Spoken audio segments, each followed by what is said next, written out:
Hello everyone, आज सभी का पीरियोडिक हो चुका है। तो आज हम करने वाले हैं periodic discussion of capacitance topic. तो अगर आप हमारे चैनल पे नए हैं तो हमारे चैनल को सब्सक्राइब करें, वीडियो को लाइक करें और वीडियो को शेयर करना मत भूलना। लेट अस स्टार्ट द आज जो पीरियोडिक आपका हुआ है उसके डाउट लेके आए हैं हम, जिन क्वेश्चन में आपको मैक्सिमम डाउट रहा है। ठीक है, the question is The figure shows a network of 5 capacitor connected to the 100 volt supply। ठीक है, यहाँ पर कुछ नेटवर्क दिया है, यहाँ पर 100 वोल्ट सप्लाई दी है। Calculate the total energy of the network. हमने टोटल एनर्जी फाइंड करनी है इस नेटवर्क की। ठीक है, सबसे पहले जब भी इस टाइप का कोई क्वेश्चन आता है तो आपने नेटवर्क चेक करना है कि यहाँ पर हमें कनेक्शन जो है पॉइंट कहाँ कहाँ दिए हैं। सपोज यहाँ पर हमें 4 पॉइंट दिए हैं, हमने इसको कंसिडर कर लिया A B C D। अब जहाँ से अगर तो ये पॉइंट यहाँ पर ना होता तो इनकी कनेक्टिविटी डिफरेंट हो जानी थी। ठीक है, तो ये पॉइंट होने की वजह से ये जो 3 म्यू फैरड है और ये जो 3 म्यू फैरड है ये आपस में क्या हो गए, पैरेलल। ओके, सिमिलरली ये दोनों आपस में क्या है, पैरेलल। ठीक है, तो पैरेलल के लिए सबसे पहले हमने देखना है कि हम पैरेलल के लिए जो इक्विवेलेंट कैपेसिटेंस फाइंड करते हैं वो फॉर्मूला हम यूज़ करते हैं C1 + C2 करके, और सीरीज़ के लिए हम यूज़ करते हैं 1/CS = 1/C1 + 1/C2। पहले तो हमें ये पता होना चाहिए कि हम सीरीज़ के लिए कौन सा फॉर्मूला ले रहे हैं और पैरेलल के लिए कौन सा फॉर्मूला ले रहे हैं। और दूसरा हमें एनर्जी फाइंड करने के लिए बोला है। ठीक है, यहाँ पर पोटेंशियल गिवन है।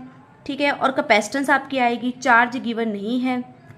ठीक है, तो हमारे पास एनर्जी का यहाँ पर फॉर्मूला क्या आएगा, that is equals to ½ CV²।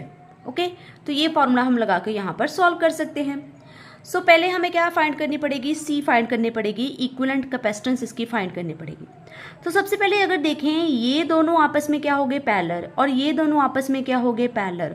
ठीक है, तो ये अगर दोनों आपस में पैरेलल हो गए तो जो न्यू नेटवर्क होगा, ठीक है, वो किस टाइप का होगा, इन दोनों का पैरेलल कैसे आ जाएगा, इन दोनों का पैरेलल मतलब 3 + 3 दैट इज 6, मतलब इन दोनों का पैरेलल आ गया हमारा 6। बीच में है ये 2 म्यू फैरड, फिर आ गया इन दोनों का पैरेलल, ये है 2, ये है 1, 2 + 1 कितना आ गया, 3। ठीक है, इन दोनों का पैरेलल आ गया हमारे पास 6, इन दोनों का पैरेलल हमारे पास आ गया 3। ओके, जो न्यू नेटवर्क है वो किस टाइप का बन जाएगा, लाइक दिस। ठीक है, जिसमें ये आ गई हमारी 6 म्यू फैरड और ये आ गई हमारी 3 म्यू फैरड, और ये कितनी है, 2 म्यू फैरड। अब अगर हम देखें इस नेटवर्क में, यहाँ पर जो नेटवर्क है इसमें ये सेंटर में है, ये दोनों आपस में क्या है, सीरीज में। ठीक है, नो कनेक्टिविटी, ये यहाँ आपस में क्या है, 6 म्यू फैरड और 3 म्यू फैरड आपस में क्या है, सीरीज में। तो इन दोनों का जो सीरीज रिजल्ट आएगा वो इसके साथ क्या होगा, पैरेलल। ठीक है, पहले 6 और 3 का सीरीज रिजल्ट फाइंड करते हैं। 6 और 3 का सीरीज रिजल्ट फाइंड करोगे तो कितना आएगा आपके पास, 1/6 + 1/3। सॉल्व करेंगे, एलसीएम आएगा आपका 6, ऊपर आएगा 3 कटिंग हो गई, 1/2 आ गया। रेसिप्रोकल करेंगे तो हमारे पास CS कितना आ गया, इन दोनों का 2 आ गया। तो मतलब इन दोनों का सीरीज कॉम्बिनेशन है वो कितना आ गया, 2 आ गया। अब ये जो 2 है ये इसके साथ क्या है, पैरेलल। ठीक है, तो ये पैरेलल है, तो पैरेलल में हम डायरेक्ट क्या प्लस कर देते हैं। तो CP लास्ट वाली जो इक्विवेलेंट हमारी रिजल्ट आएगा पूरे नेटवर्क का, that is 2 + 2 that is 4 mu farad. And mu farad को फैरड में कन्वर्ट करने के लिए हम करते हैं 10⁻⁻6 के साथ मल्टीप्लाई। तो पहले तो हमने इक्विवेलेंट कैपेसिटेंस इस नेटवर्क की फाइंड कर ली। अपनी कनेक्टिविटी चेक करनी है कि यहाँ से कनेक्शन है, अगर बिल्कुल सीधी लाइन होती यहाँ से तो ये दोनों आपस में सीरीज में होते। ऐसे यहाँ पर एक कनेक्शन दिया हुआ है यहाँ पर, ये जो 3 है ये जो 3 है ये दोनों आपस में पैरेलल हो गए, तो पैरेलल में हम डायरेक्ट प्लस करते तो इसकी वैल्यू आ गई 6। ये दोनों आपस में पैरेलल हो गए, पैरेलल में हम प्लस करते हैं, ये दोनों भी आ गए हमारे पास 3। 6 और 3 का हमने ले लेना है सीरीज कम्बिनेशन, एंड देन हमारे पास 2 के साथ क्या आ जाएगा, पैरेलल कम्बिनेशन। ठीक है, क्लियर। तो यहाँ पर हमारे पास इक्विवेलेंट कैपेसिटेंस आ गई 4 × 10⁻⁻6। तो यही तो मेन काम था इसमें। E आपने फाइंड कर देनी है, C की वैल्यू पुट करो, 4 × 10⁻⁻6, B हमें 100 दिया हुआ है, 100 का स्क्वायर करेंगे। ठीक है, तो ये बन जाएगा 10⁻4 बन जाएगा, 100 का स्क्वायर करेंगे। ठीक है, तो 10⁻4 बन गया, दैट इज 1/2, ये 2 के से कटिंग हो गई, ठीक है।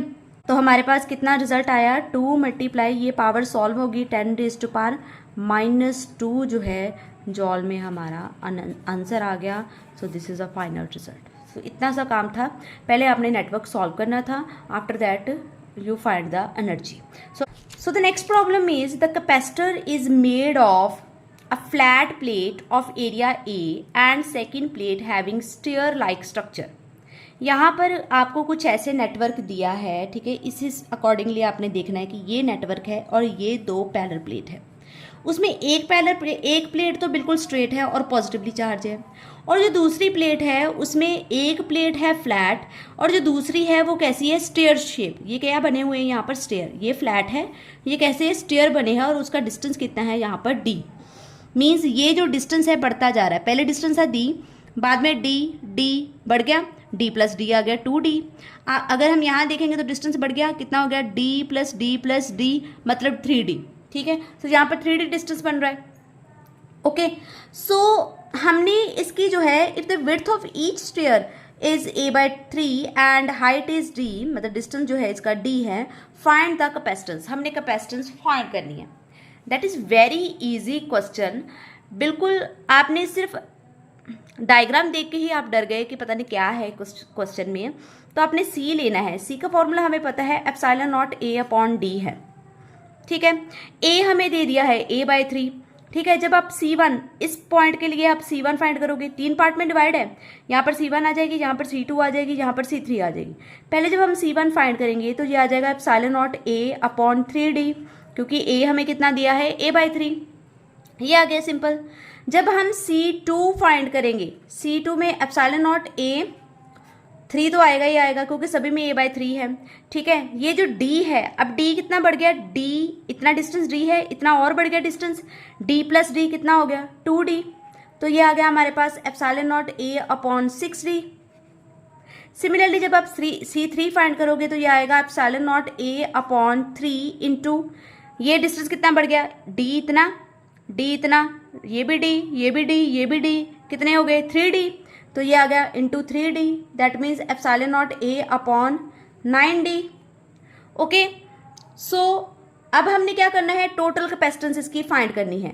तो टोटल कैपेसिटेंस हम फाइंड करेंगे कैसे, C1 plus C2 plus C3, तीनों को प्लस कर देंगे। ठीक है, सो कैपेसिटेंस हमने फाइंड करने के लिए क्या किया, तीनों की वैल्यू हमारे पास है। सो ε0 A/3d plus ε0 A/6d plus ε0 A/9d। Okay, ये आ गया।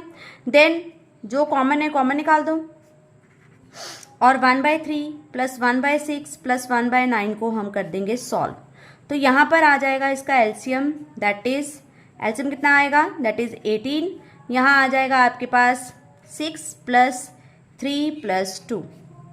सॉल्व करेंगे तो ये आ जाएगा 6 प्लस 3 9 प्लस 2 11।